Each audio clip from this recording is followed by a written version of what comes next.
আসসালামু আলাইকুম প্রিয় দর্শক, কফি আড্ডার যে যেখান থেকে আজকের এই পর্বটি দেখছেন সবাইকে স্বাগত জানাচ্ছি।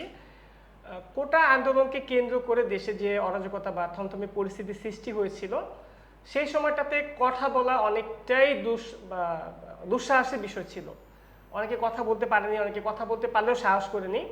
তো সেই সময় ছাত্রদের পাশে থেকে অনেকে কথা বলা সাহস দেখিয়েছে, সাহস না বলা চলে, দুঃসাহস দেখিয়েছে। আজ আমরা কথা বলবো এমন একজন ব্যক্তির সাথে, যিনি ছাত্র আন্দোলনের ওই দুঃসময়ে ছাত্রদের পাশে থেকে ছাত্রদের পক্ষে কথা বলেছেন। আমাদের মাঝে আজকে অতিথি হিসেবে রয়েছেন আগানগর ইউনিয়নের ইস্পাহানি মসজিদের সম্মানিত খতিব সাহেব, মুফতি গিয়াসউদ্দিন আল মামুন সাহেব।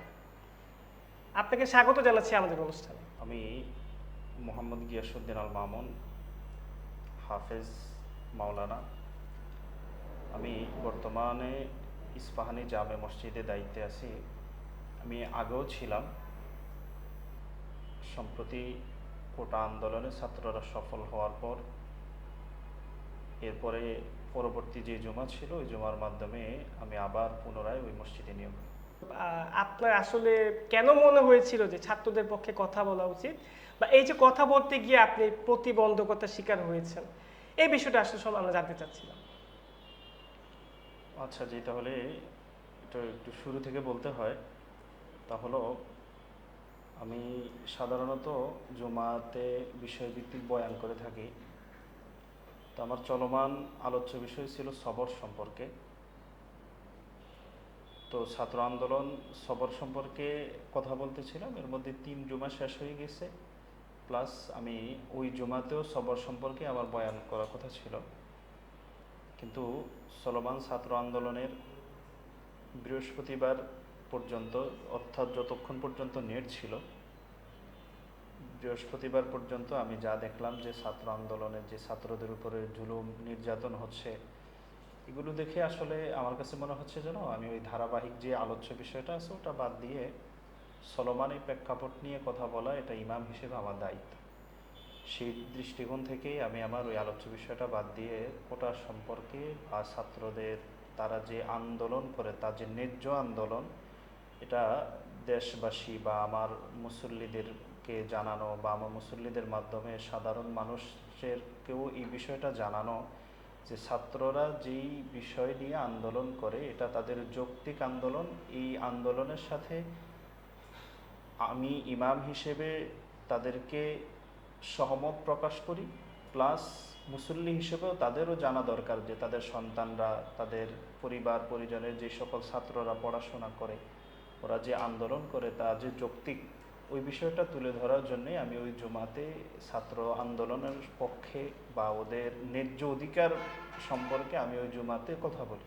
আর ওই কথাগুলি, ওগুলিকে কেন্দ্র করেই আমার যেই মসজিদের তৎকালীন সময়ে যেই দায়িত্বশীল যারা ছিল কমিটি, ওনাদের এই বিষয়গুলি ওনাদের গায়ে লাগে। আমার ওই জুমার বক্তব্যগুলো, একটু নামগুলো যদি বলতেন, কারা আপনার বিরোধিতা করেছে। নামগুলি যদি বলতে যাই তাহলে সর্বপ্রথম হলো আমাদের ওই মসজিদের তখনকার সেক্রেটারি সাহেব যিনি ছিলেন, ওনার নাম সম্ভবত শাহজাহান সাহেব। আর এটার মূলত যিনি এই ঘটনাটা তৈরি করেন তিনি হলেন কাজী সেলিম সাহেব, প্লাস পরোক্ষভাবে বা প্রত্যক্ষ পরোক্ষভাবে ওনাদের দলীয় আরও অনেক নেতাকর্মী ছিল। ওনারা এই বিষয়টাকে কেন্দ্র করে, আমি মূলত রাজনৈতিক বক্তব্য ছিল না, চলমান প্রেক্ষাপটকে কেন্দ্র করে যৌক্তিক কথাগুলি আমি বলার চেষ্টা করেছি। ওই জুমার পরে পরবর্তী সপ্তাহের বুধবারে এশার নামাজের পরে ওনারা আমাকে, ওনাদের একটা মিটিং ছিল, ওই মিটিংয়ের মধ্যে ডাকার পরে আমাকে বলে, এই সকল বিষয়গুলি আমাকে জিজ্ঞেস করেন যে আপনি এই সকল কথাগুলি বললেন, রাজনৈতিক কথাবার্তা বললেন, আপনি যা বলেছেন এটা সম্পর্কে আপনার মন্তব্য কী? তখন আমি বললাম যে আসলে এটা আমি রাজনৈতিক কোনো বক্তব্য দিই না, এটা চলমান প্রেক্ষাপটকে কেন্দ্র করে আমার কাছে মনে হচ্ছিল যে ইমাম হিসেবে আমার দায়িত্ব আছে। আমি যদি চুপ থাকি তাহলে আমি এর জন্য আল্লাহ তাআলার কাছে জবাব দিতে হবে। সেটা আমি আমার দায়বদ্ধতা থেকে আমি ওই জুমাতে কথা বলেছি। আর আপনি যদি বলেন, আপনারা যদি আমার কাছ থেকে জিজ্ঞেস করতে চান ওই বিষয়ে আমার মতামত কি, আমার মতামত হলো এটাই, জুমাতে আমি যা বলেছি ওই কথাগুলির উপর আমি এখনো স্ট্যাটাস, আমি এখনো ইস্তেকামাত আছি, আমি আমার ওই কোনো কথা থেকে আমি সরে যাইনি এবং সরে যাবও না।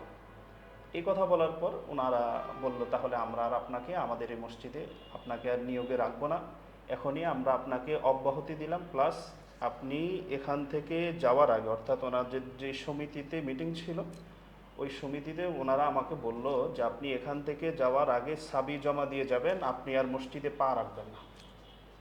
অর্থাৎ ওনারা আমার সাথে এত খারাপ বিহেভ করলো যে আমি ইমাম, আমি এশার নামাজ পড়িয়ে ওনারা আমাকে ডাকলো, আমি আসলাম, আমি যেই ইমাম এশার নামাজ পড়িয়েছে সেই ইমাম এশার নামাজের পরে ওনাদের সাথে মিটিং করার পর উনি আর মসজিদে পা রাখার অধিকার নেই। এই যে আমার উপরে জুলুমটা করা হলো, এর অন্যতম কারণ হলো ছাত্রদের পক্ষ হয়ে আমি কোটা সম্পর্কে কেন কথা বললাম, এতটুকু বলার পরে তারপরে আমি জাস্ট ওই তখন থেকে আমিও বললাম, যাক ঠিক আছে, তাহলে আমি যেহেতু ছাত্রদের পক্ষ হয়ে কথা বলেছি বা ন্যায্য অধিকার নিয়ে কথা বলেছি, এর কারণে যদি আমার চাকরি চলে যায় তাহলে আমি আলহামদুলিল্লাহ। তো ওটা বলে আমি তখনই চলে আসলাম। এরপরে যা হলো, আচ্ছা, মাঝখানে আপনাকে একটু থামাতে চাই। আপনি চলে আসছেন, যেহেতু আপনি মসজিদের একজন মানে মসজিদের খেদমতে নিয়োজিত ছিলেন, আপনাকে তো একটা মাসিক সম্মানী দেওয়া হতো। তো সেই মুহূর্তে কি তারা সেই দেনা পাওনাটা মিটিয়ে দিয়েছিল, নাকি আপনার কোনো দেনা পাওনা ছিল আসলে? না কোনো দেনা পাওনা ছিল না, ওই আমাকে তখন অব্যাহতি দেওয়া হয়। অব্যাহতি দেওয়ার তো একটা সিস্টেম থাকে, মিনিমাম সাথে সাথে কাউকে অব্যাহতি দেওয়া যেতে পারে না, বা 3 মাসের সময় দিতে হয়, বা 3 মাসের সম্মানী দিয়ে দিতে হয়। আপনার ক্ষেত্রে কি তারা সেটা করেছিল কিনা? না, ওনারা অব্যাহতি দেওয়ার যে সিস্টেমটা, এটা আসলে ওনাদের এই বিষয়টা ওনাদের মাথাতেই নাই, বা ইনসাফ ভিত্তিক যে একটা বিষয়। আপনি শুধু এতটুকুন চিন্তা করেন, যেই মুসল্লি, ওনারা তো হলো সর্বপ্রথম আমার পেছনে যেহেতু নামাজ পড়ে, কমিটিতে হলো পড়ে, আমি ওনাদের মসজিদের ইমাম, যে ইমামকে দায়িত্বশীল মুসল্লি যদি বলে যে আপনি এখানে সাবি জমা দিয়ে যান, আপনি আর মসজিদে পা রাখবেন না, এটা যদি তাদের এই আচরণ হয়, আর ওনারা আমাকে 3 মাসের অগ্রিম হাদিয়া দিয়ে দিবে, এটা তো একেবারেই ভাবা ঠিক না। আচ্ছা, তার পরবর্তীতে কি হলো, এই যে আপনি চলে আসলেন?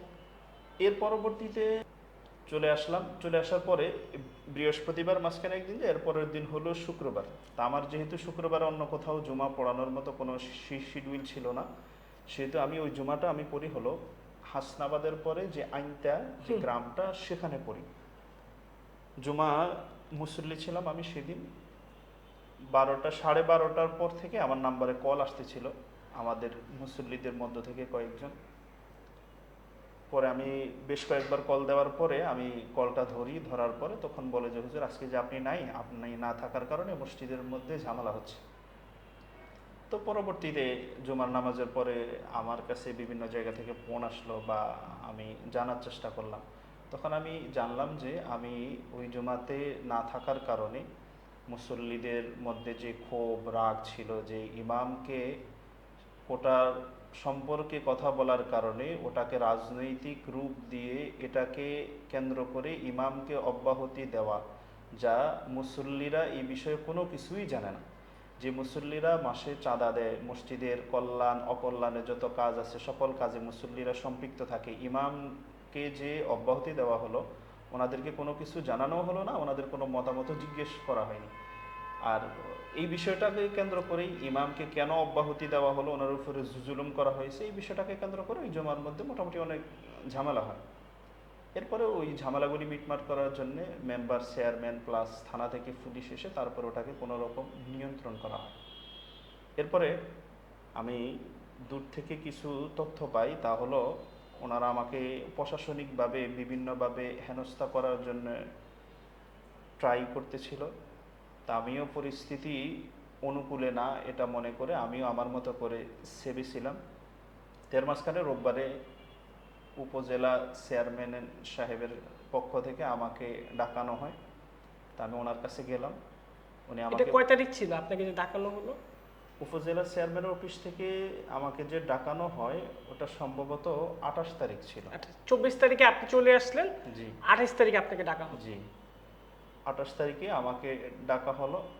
তা আমি গেলাম, যাওয়ার পরে আমাকে চেয়ারম্যান সাহেব জিজ্ঞেস করলো, আপনি কি ইস্পাহানি মসজিদের হুজুর? তা আমি বললাম জি ছিলাম, এখন নাই। পরে উনি আমাকে বললেন যে আপনি আর ইস্পাহানিতে আর যাবেন না, আপনি যদি সেখানে যান তাহলে আপনাকে নিয়ে ঝামেলা হবে বা সমাজের মধ্যে বিশৃঙ্খলা তৈরি হবে, আপনাকে যদি মুসল্লিরা ডাকেও তারপরেও আপনি সেখানে যাবেন না। তার মানে হলো ওই জুমাতে যে ঝামেলা হচ্ছিল, যে আন্দোলন, ওনারা এক পর্যায়ে বাধ্য হওয়ার মতো ছিল যে আমাকে আনতে। তো তারা চেয়ারম্যানের মাধ্যমে এটা চাচ্ছে যে কমিটির পক্ষ থেকে যদি আমাকে আহ্বান করা হয়, ডাকা হয়, আমি যেন তাদের ডাকে সাড়া দিই, ইস্পাহানিতে আবার যেন দ্বিতীয়বার না যায়। এতটুকুন ছিল আমার মসজিদ থেকে অব্যাহতি নেওয়া পর্যন্ত। এছাড়া আর কোনো এর বাইরে হুমকি ধামকি পেয়েছেন কিনা বা কোনো মানে অপর যে পরিস্থিতির শিকার হয়েছেন কিনা? হুমকি ধামকি বলতে চেয়ারম্যান পর্যন্ত শেষ ছিল তা কিন্তু না। আচ্ছা।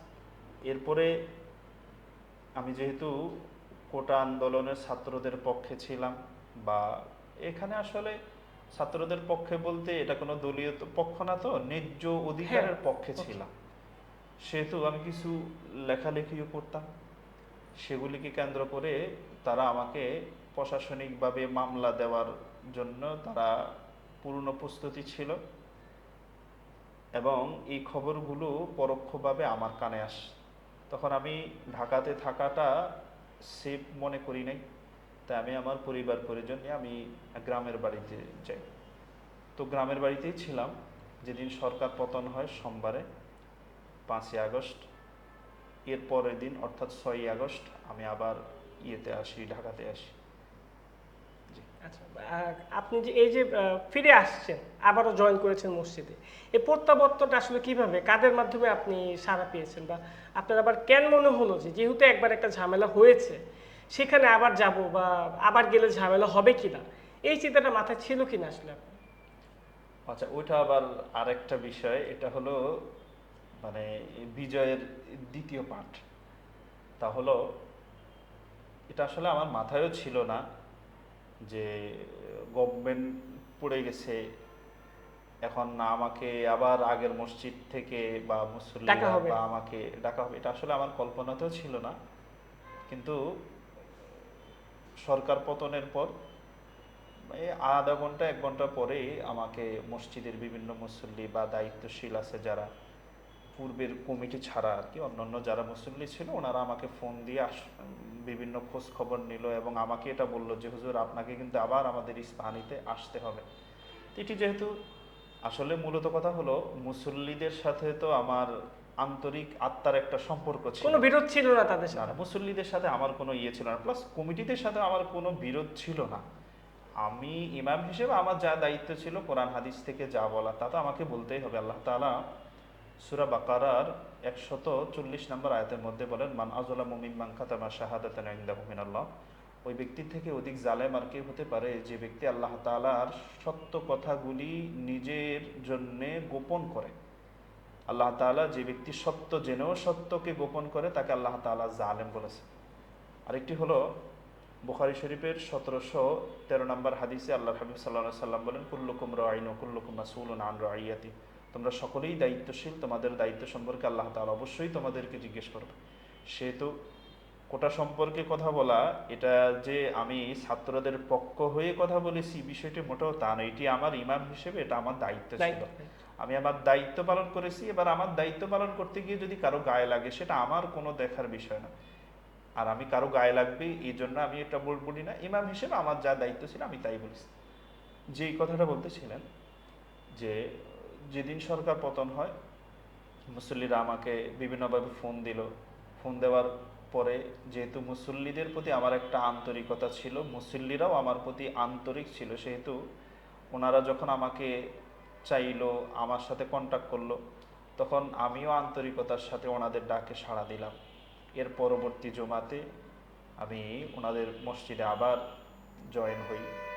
আল্লাহ তাআলা আমাকে আবার পূর্বের থেকেও অধিক সম্মানের সাথে আল্লাহ তাআলা আমাকে আবার ইস্পাহানি মসজিদের মধ্যে নিয়ে এসেছেন। আপনার প্রত্যাবর্তনের দিন আমরা দেখেছি যে জুমায় আপনি ফিরে আসছেন, সবাই আপনাকে নিয়ে মিছিল করেছে, আপনাকে ফুল দিয়ে গ্রহণ করেছে। তো এই যে হাজার হাজার মুসল্লির ভালোবাসা পেয়েছে, এই বিষয়টা আপনি কিভাবে দেখছেন আসলে? এই বিষয়টি দেখছি হলো আল্লাহ তাআলা সূরা তালাকের মধ্যে বলেন, মাইয়াত্তাকিল্লাহা ইয়াজআল লাহু মাখরাজা।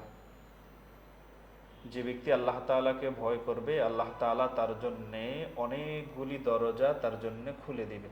ওয়ারযুকুহু মিন হাইসু লা ইয়াহতাসিব। আল্লাহ তাআলা তাকে এমন এমন জায়গা থেকে রিজিক দিবেন, সম্মান দিবেন, যা সে কখনো কল্পনাও করেনি।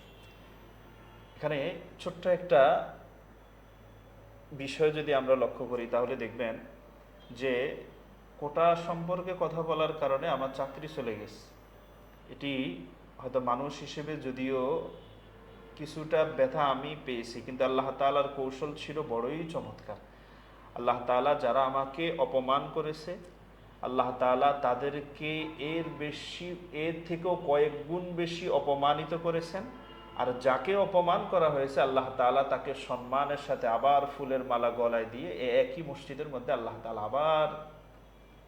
তাআলা আবার নিয়ে এসছেন। সুতরাং এটি একটি স্পষ্ট বিজয় বলা যায়।